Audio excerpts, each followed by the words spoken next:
Vibration ఇది వెళ్తానే ఉంటుందని. నేను స్పెయిన్లో షూటింగ్కి వెళ్ళి షూటింగ్ నుంచి ఎర్లీ మార్నింగ్ లొకేషన్ షిఫ్ట్ అవ్వాలండి. నైట్ 10 o'clockకి అక్కడ రెస్టారెంట్లన్నీ క్లోజ్ అయిపోతాయి. ఒక గ్యాస్ స్టేషన్ దగ్గరికి వెళ్ళాం, 9:45 అయింది. నేను దిగి పరిగెట్టి లోపలికి వెళ్ళి 10 o'clock క్లోజ్ అంటది. అంటే ఈ హ్యాండ్కి స్టఫ్ ఏది దొరికితే అది నట్స్ లాంటి ఏదోటి తినేద్దాం, కనీసం భోజనం లేకపోయినా ఇక్కడ అలా తీసుకుంటున్నాం. ఆవిడ లేడీ పెద్దవాడు ఉన్నారు అక్కడ, సారీ క్లోజ్ అన్నారు ఆవిడ. థ్యాంక్ యూ అండి, 2 ప్యాకెట్స్ అని ఇవ్వండి తీసుకున్నా.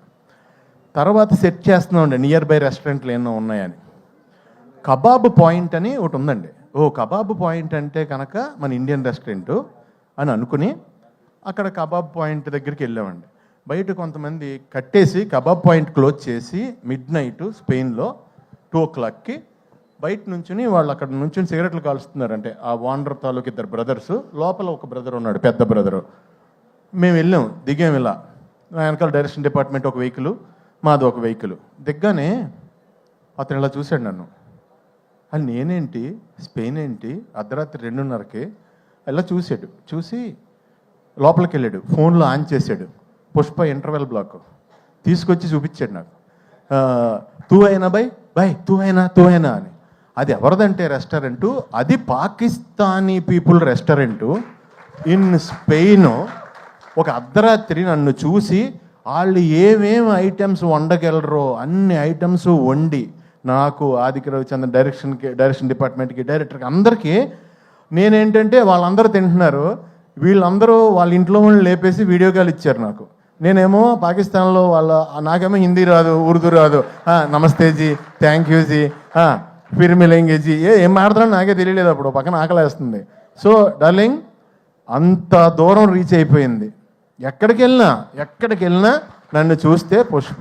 ఈ మాట నేను ఎందుకు చెప్తున్నానంటే, నేను ఫస్ట్ హైదరాబాద్ వచ్చినప్పుడు విలన్గా చెయ్యాలని బాజీగర్లో, డర్లో షారుఖ్ ఖాన్ ఆ బ్లడ్ నోట్లో వేసుకున్న పోజులన్నీ పెట్టి దిల్సుఖ్నగర్ స్టూడియోలో ఫోటోలు దిగాను, ఇలా కత్తెది పట్టుకుని. ఫోటోలు అంటే దిగిపోయాను, కానీ నేను ఎలా చేస్తానో అలా ఎవరికీ తెలియదు. సో అన్నీ చూపిస్తుంటే నేను మామూలుగా ఎంటర్టైనర్నే, అందు గురించి ఎవరోనే అవునా ఓకే తర్వాత కలువమ్మా అన్నారు. అలాంటిది నువ్వు అంత పెద్ద డైరెక్టర్ డార్లింగ్, ఈయన అంత పెద్ద స్టారు, అలా వైకుంఠపురం సినిమా తర్వాత ఈయన హీరోగా చేసే మూవీలో ఎంత ధైర్యం డార్లింగ్, ఒక కమెడియన్ విలన్గా తీసుకోవడం అంటే కష్టం అది. ఎందుకంటే ఓ పెర్సన్ ఇక్కడ ఒక జన్మ తీసుకున్నప్పుడు అతనికి బతికుండగా పునర్జన్మ ఇవ్వడం కష్టం. అది ఎవరి వల్ల అవ్వదు, దానికి చాలా గట్స్ కావాలి. దాన్ని అంత స్టార్ అయ్యుండి ఆయన సపోర్ట్ చేసి నమ్మి సీన్ చేస్తున్నప్పుడు ఫస్ట్ డే వచ్చానండి, నిజం చెప్తున్నా.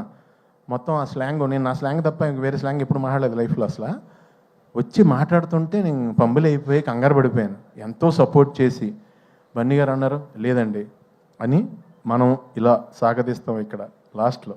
ఇక్కడ అలా కాదండి, ఫస్ట్ సాగదీసి లాస్ట్లో కట్ చేస్తాం. ఇది అంటే చాలా సింపుల్గా నాకు ఒక సూత్రం చెప్పి, నేను ఇంకా మీరు డైలాగ్ పట్టించుకోవద్దండి మీరు చేయండి అంటే, నా ఫస్ట్ టైము, నా ఏజ్ కంటే పెద్ద క్యారెక్టర్, నేను ఎప్పుడు అలాంటివి చేయలేదు.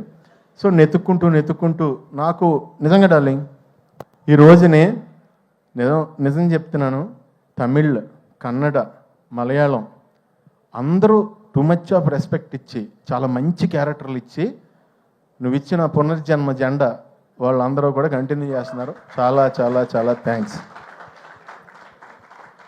ఒక్క మాటలో అంటే మీకు బన్నీ గారు, మీ కష్టం ఎంత ఉంటుందంటే, దేవుడు వచ్చి బాబు ఇంకొద్దు నేను ఇచ్చేస్తున్నా, ఇంక కష్టపడద్దు ప్లీజ్, అంత కష్టం అండి బాబు, అంత కష్టం అండి బాబు. ఎందుకంటే కష్టానికి ఇంకా జాతకం ఏం ఉండమంటండి, కష్టానికి సచ్చినట్టు నేచర్ ఇచ్చి తీరాలంట. మీరు ఆ కష్టాన్ని నమ్ముకున్నారు, లేకపోతే ఇక్కడ కూర్చుని ఆల్ ఇండియా రేంజ్లో బిగ్గెస్ట్ ఫిలిం కొట్టాలంటే నిజంగా ఎంత కష్టపడాలండి. It's impossible actually. మీరు అందరూ కలిసి పాసిబుల్ చేశారు. మీరు మీ కష్టానికే ఎప్పుడు మీకు దేవుడు 10 ఇంతలు న్యాయం చేయాలని మనస్ఫూర్తిగా కోరుకుంటున్నాను. ఫైనల్గా ఒక లైన్లో ముగించేస్తాను. డార్లింగ్, నేను లోకల్ ప్రొడక్ట్, దానికి ఒక ముద్ర వేసి దాన్ని ఎక్స్పోర్ట్ క్వాలిటీ ప్రొడక్ట్ చేసేవాడు డార్లింగ్. I'm exporting now. చాలా హ్యాపీగా ఉంది. రకరకాల క్యారెక్టర్లు, వెరైటీ క్యారెక్టర్లు చేస్తుంటే ఫస్ట్ ఆర్టిస్ట్గా మార్నింగ్ లొకేషన్కి వెళ్ళగానే ఎంతో హ్యాపీగా ఫీల్ అవుతున్నాను. చాలా thanks darling. Thank you sir Bunny garu. Thank you so much. Wishing you all success forever forever forever darling. All the best. Wishing you all success forever forever forever. మా daddy అక్కడే ఉన్నారు, మీ daddy అక్కడే ఉన్నారు. ఆయనకు కూడా ఆయనకి thanks చెప్పమని చెప్తా. ఓకేనా? Love you. Love you. Wow, that was amazing Sunil గారు. సునీల్ గారి మార్క్ స్పీచ్ మళ్ళీ చాలా రోజుల తర్వాత మేము విన్నాం లేదా? నేను నిజంగా ట్రై చేయలేదండి. ట్రై చేస్తే ఇలా రాదు. ట్రై